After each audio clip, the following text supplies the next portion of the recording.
Hi, welcome to Kevin Alone's audiobook reading Start With Why by Simon Sinek.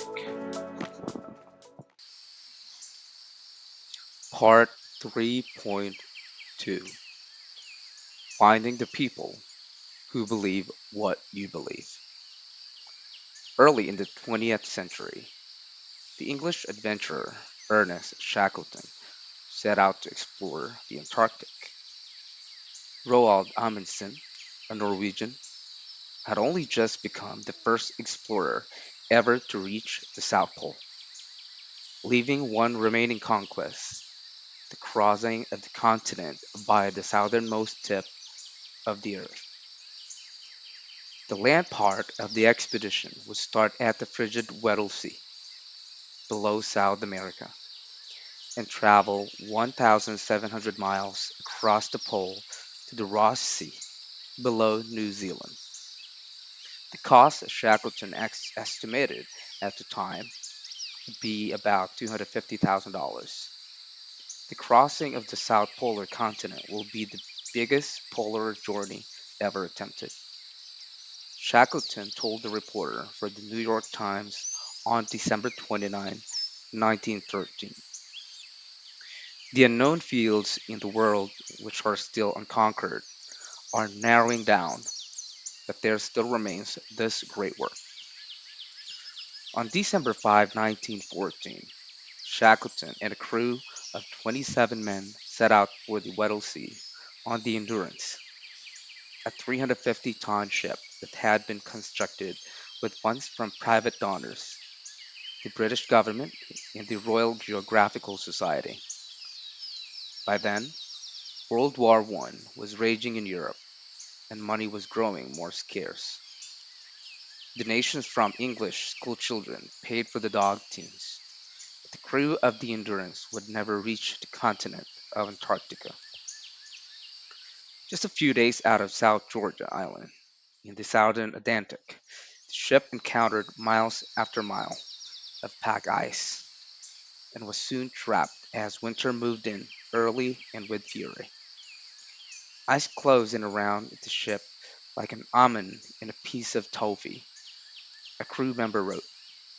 Shackleton and his crew were stranded in the Antarctic for 10 months as the Endurance drifted slowly north until the pressure of the ice floes finally crushed the ship. On November 21, 1915, the crew watched as she sank in the frigid waters of the Weddell Sea. Stranded on the ice, the crew of the Endurance boarded their three lifeboats and landed on tiny Elephant Island. There Shackleton left behind but five of his men and embarked on a hazardous journey across 800 miles of rough seas to find help, which eventually they did. What makes the story of the Endurance so remarkable, however, is not the expedition, it is that throughout the whole ordeal, no one died. There were no stories of people eating others and no mutiny. This was not luck. This was because Shackleton hired good fits. He found the right man for the job. When you fill an organization with good fits, those who believe what you believe, success just happens. And how did Shackleton find this amazing crew?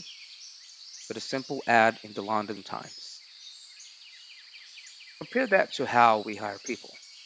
Like Shackleton, we run ads in the newspaper or on the modern equivalents, Craigslist or Monster.com. Sometimes we hire a recruiter to find someone for us, but the process is largely the same. We provide a list of qualifications for the job and expect that the best candidate will be the one who meets those requirements.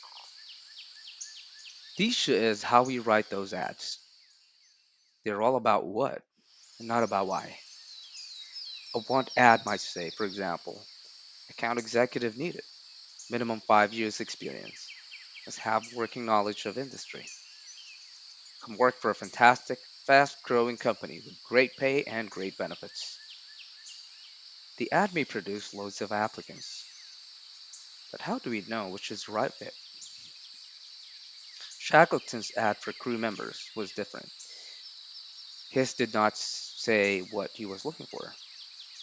His ad did not say men needed for expedition, minimum 5 years experience, must know how to hoist mainsail, come work for a fantastic captain. Rather, Shackleton was looking for those with something more. He was looking for a crew that belonged on such an expedition. His actual ad ran like this: Man wanted for hazardous journey.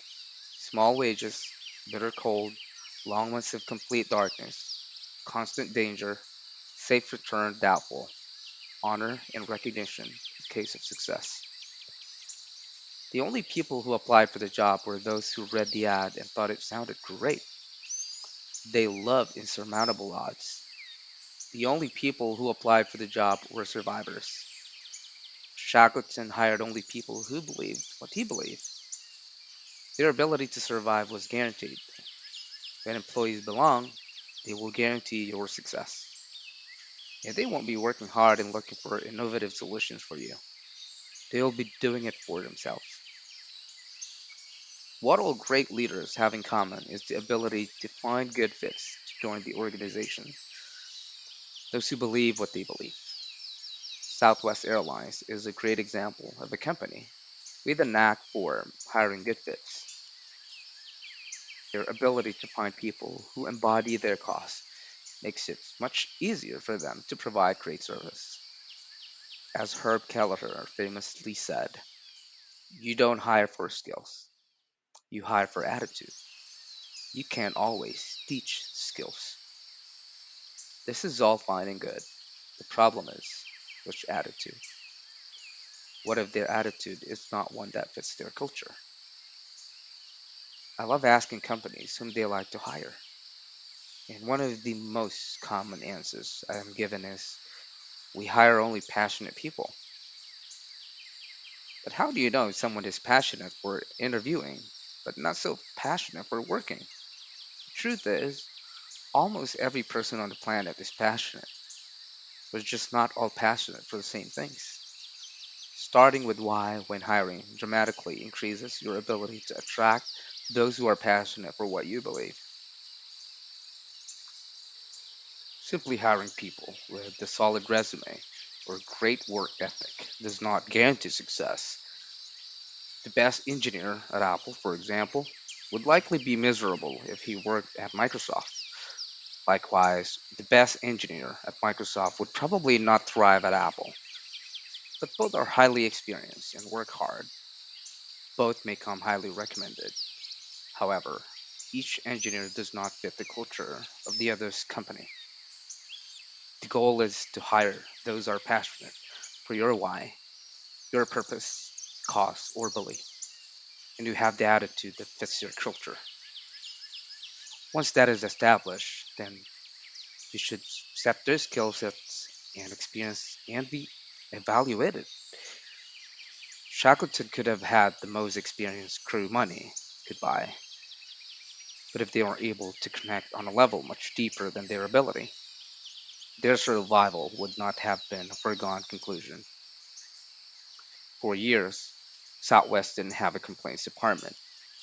They didn't need one, though Kelleher rightly talked about the need to hire for attitude. The airline, in fact, deserves more credit for hiring the good fits responsible for providing great service. Kelleher, not the only one making the hiring decisions, and asking everyone to simply trust their gut is too risky. Their genius came from figuring out why some people were such good fits, and then developing systems to find more of them. In the 1970s, Southwest Airlines decided to put their flight attendants in hot pants and go-go boots as part of their uniforms. Hey, it was the 1970s. It wasn't their idea.